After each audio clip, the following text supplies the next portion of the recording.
you, sir, and Sugihara-san for inviting me and giving me the opportunity to speak before you, my old friend. As he mentioned, I am Masashi Adachi, a member of House of Councillors, and actually, I was elected as a member to fulfill a vacancy last December. And before that, I was the vice chair of ACCJ's U.S.-Japan Regional Leadership Committee. So I'd participated DDK and various advocacy, including ACCJ. Now I've changed the side, being advocated by various interest groups, including ACCJ. Today, as you might know, the controversial views are on the diet, and suddenly last Friday I got a call, request to attend some meeting from 8:30 this morning. So I asked the early start of this meeting. I'm sorry for confusing you, and thank you for your cooperation. Today, I'm going to talk about this real world of recent Japanese policy-making process, because I think it's useful for you to understand all these process for your advocacy. Let me pick up the case of J reform. The Japan Agriculture Cooperative was a product of the Ministry of Agriculture.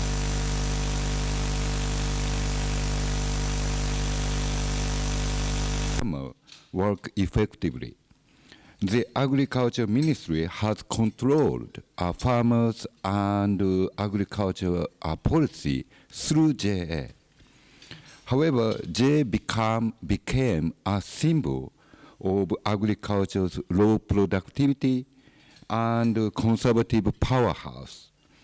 Prime Minister Abe has put the JA reform as one of his reform agenda when JA had aggressively opposed Japan's joining TPP. With the instruction by Prime Minister Abe, the Council for Regulatory Reform has proposed the JA reform last summer. Prime Minister has decided to go forward and instructed the Agriculture Minister to prepare the reform bill. The disputes step up in January after the general election last year. Many LDP members were actually supported by JA people in the election. And the victory of an anti-JA reform governor candidate in Saga Prefecture had encouraged JA and discouraged reformers. The LDP set a special project team to discuss JA reform in the Political Affairs Research Committee. The administration and LDP have a rule that requires the administration to get a prior consent from the LDP and its ally Kome Party for submitting a bill to the Diet. In order to get a consent from the LDP, a bill shall be approved by the Political Affairs Research Committee of the LDP, then the Executive Council of the LDP. So first gate is the Political Affairs Research Committee and its subcommittees. In case of JA reform project team was the main battlefield. The LDP decided to hold an intensive deliberation in late January. One day, I got a call from a key person of the cabinet and asked to attend a meeting of the PT on the following day. He explained that through the first 2 days of the deliberations, opinions of the anti-reform members had prevailed as a PT. They had been supported by JA at the their elections. He asked me to address an opinion supporting the administration's reform scheme as a PT. I'm not an expert of agriculture, but he said it's okay, or rather he said it's better, because I don't have any conflict with JA people. But LDP is very democratic party, so even I'm not an expert of agriculture and I'm not a member of that kind of committee, I'm allowed to attend the meeting and I'm allowed to speak out at the meeting. Of course, the management, so-called inners of that PT, lead deliberation and negotiation with the bureaucrats, but any member can speak out at the meeting. I questioned independency of agriculture auditors compared to public accountant, because I'm a little bit familiar with that kind of auditing through my experience at law firm. It was a morning meeting, but interestingly, in early afternoon, the officials of Agriculture Ministry came to my office, gave a brief, and asked attendance of the next meetings. Somebody made the transcript of these LDP's internal discussions and distributed to the relevant ministers and organizations within a day. It is same in other committee. I experienced so many occasions, similar occasions, very, very efficient. Deliberation and negotiation continued intensively for 2 weeks. Every day, the government side had modified the wordings of the reform scheme, incorporating some of the discussions and suggestions in the meetings. Very serious and harsh discussions were held through these meetings. Members advocated by interest group played important roles in discussions. In the early February, there was a deadline day to decide the scheme to incorporate the reform to the budget proposition and related budget-related legislation. Negotiations were held among the administration, PT's management members, and JA outside the PT's floor meetings. On the last day, the final proposal was shown to the floor members and consent was requested.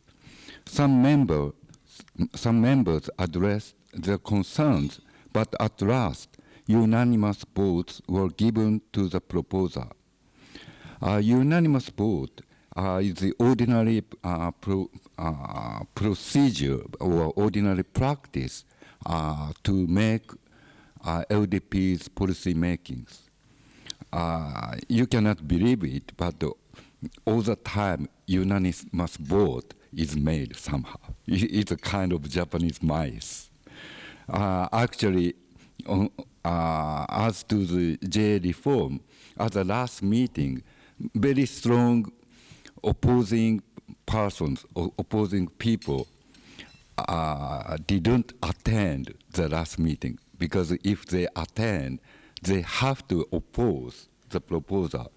But in order to make the decision, unanimous decision, they intentionally didn't attend the meeting. That kind of practice we do. Actually, in the other occasion, I got a phone call from the management people and asked if you are going to say no tomorrow, you'd better to be absent. That kind of suggestion I got. And of course, I can argue that, but it would hurt my position in the party.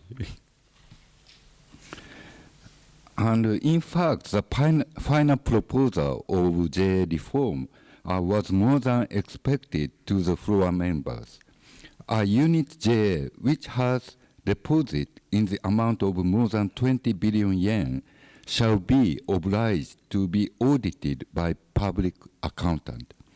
It looks like there was a bargain between public accountant obligation and a stay of excluding quasi-cooperative members for next 5 years. As public accountants are under the jurisdiction of FSA, the administration has gotten a big weapon to supervise JA's real operation without interference by the Agriculture Ministry. Then I think within 5 years, the administration would get all the necessary information to squeeze JA. That's why I think they will not have enough power to oppose TPP anymore. After completing LDP's internal process, the bill was submitted to the Diet by the Cabinet. The deliberation started as a full session and moved to the committee. Under the current composition of the Diet, it is quite rare that the bill is amended through the Diet deliberation. In many cases, a supplementary resolution is added to incorporate the non-leading party's concerns, but no change to the law itself. You may see the dynamism and interplay among the administration, the Council of Regulatory Reform, government officials, management members of the PT, and Political Affairs Research Committee, and any LDP members who voice out at the meeting. In this Abe administration, the plan of the administration is really important.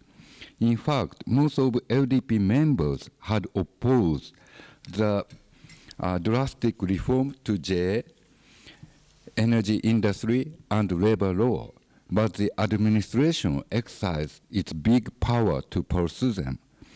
Sometimes, Prime Minister's plan shows only direction, so understanding his office's implementing plan is important as well. Now, there are difficulties in deliberation of the peace and national security bills. It might weaken the administration's power a little bit. But it is noteworthy that while Prime Minister's supporting ratio had drastically decreased, the LDP's supporting ratio has not decreased much. The DPJ's supporting ratio has also fallen. Let's see the case of casino ban lifting bill. The situation is a little bit different. It is a legislation introduced by the Diet members. The administration and officials are reluctant to submit a bill allowing gamble, though Prime Minister put it as an agenda of the growth strategy.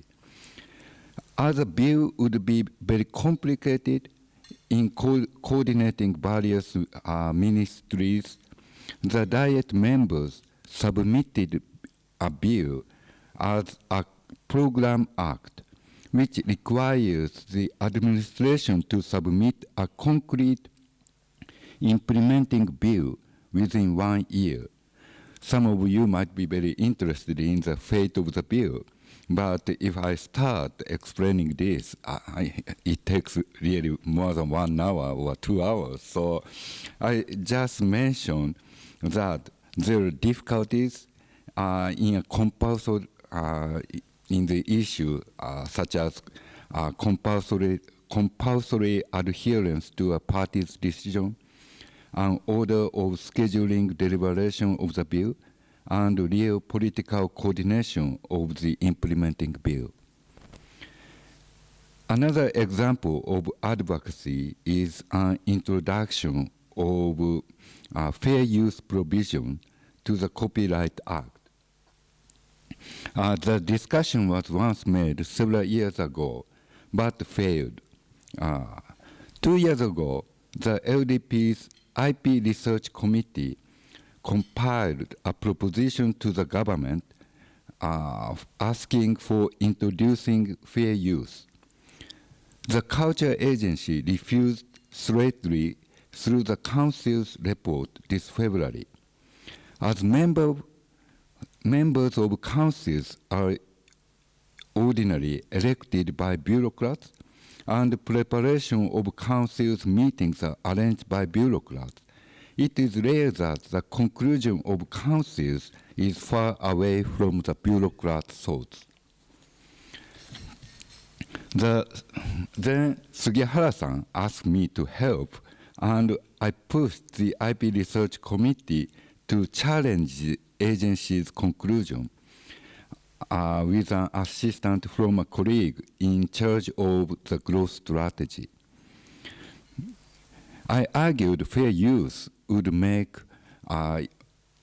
new innovative service available. Now the IP Research Committee has made a PT project team to discuss it, and the government IP strategy headquarters are now working together. I hope some change will be made by the end of this year. Besides controversial views, the LDP members have big events. The compilation of the growth strategy in July, tax system discussion in December, and budget plan discussion in December. Members of each subcommittees of the Political Affairs Research Committee are so keen in incorporating their plans and thoughts, which are advocated by their supporters. Already I've received various advocacies in connection with LDP's internal discussions of tax system and budget plan. In conclusion, I think advocacy shall be made with 3 R: to the right person, in the right way, on the right timing, at each stage of the process. You should identify these 3 R for your specific advocacy.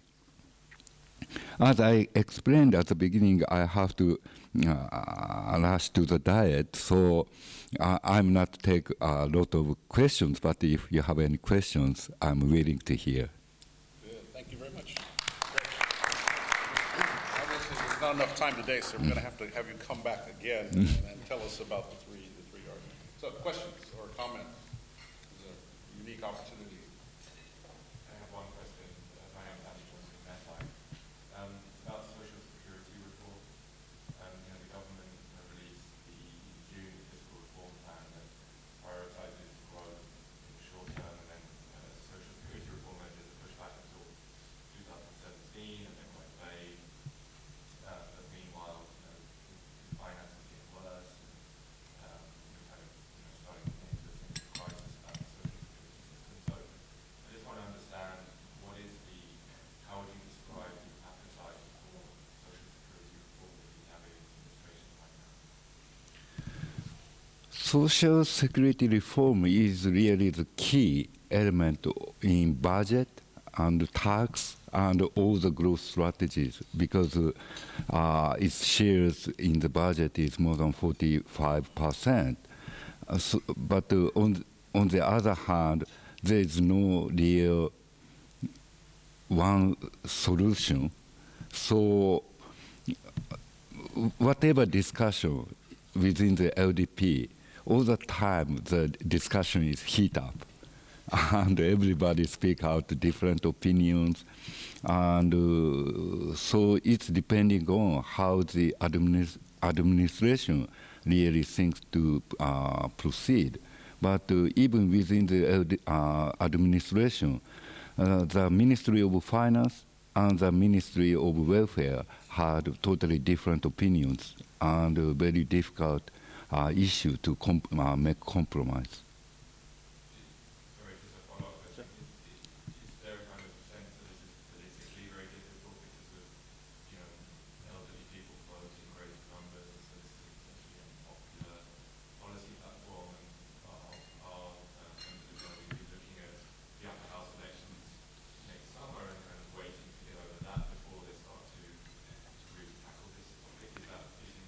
Yeah, that's true. Until next upper house election, the administration would not make real drastic change. Yeah, we've had a series of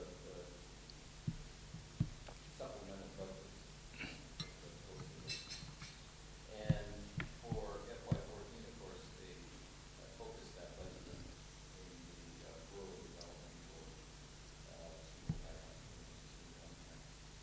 So I'm wondering in FY15 whether they'll go back, whether they'll have a supplemental budget number one, and whether they'll go back to funding.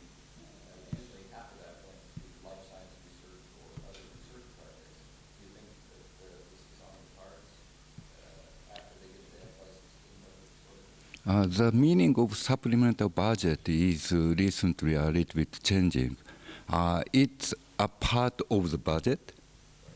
That means people are expecting to get supplemental budget. And also for officials or bureaucrats, somehow they distinguish the real budget and supplemental budget.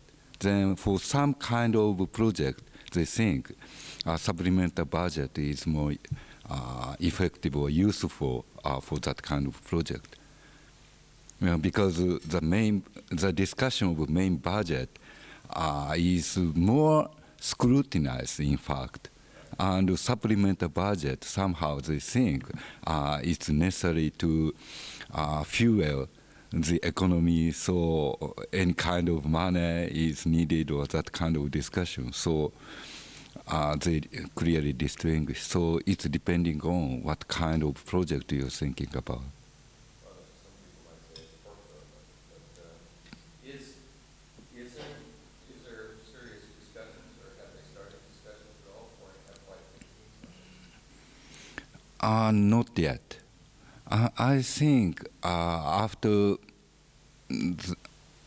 we see the result of the April-June GDP result on August 17, I think there might be some discussion because many people is thinking the figure is not so good.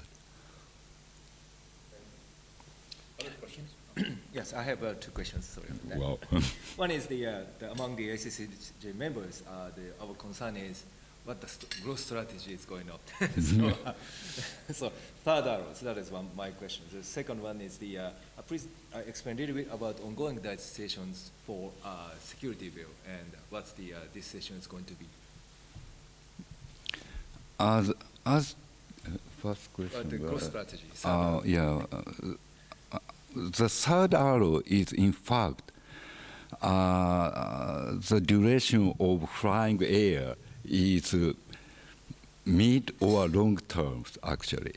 The government now clearly recognizes. At the beginning of the third arrow strategy, they said it looks like the simultaneous same speed things. But now the government clearly said third arrow is mid or long time effect things. So, and all the time they have a long list, but the problem is they don't clearly distinguish who is doing what. So maybe some people said this is a little bit abstract, and some people said it's not new. But the administration is taking really a steady step to move forward. So I think there might be some result appearing already. And as to the security bills, it's quite difficult to discuss. And right now, the deliberation is on the upper house. And the members of the upper house are more focusing on the very, actually, LDP and Communist Party have more time to to the administration, because at the lower house, the opposing party took more time. So I think that's one of the reasons the content of the bills were not understood by public. So right now, LDP and Kome Party are more cautious about explaining the content of the bill to the public. Other questions? Mark? We'll come. Go ahead. Regional revitalization program, how effective that is or has been? We are trying, but in fact, it's quite difficult to make real revitalization, because especially in regional area, the population is decreasing, and they don't want to stay in the that kind of local side. So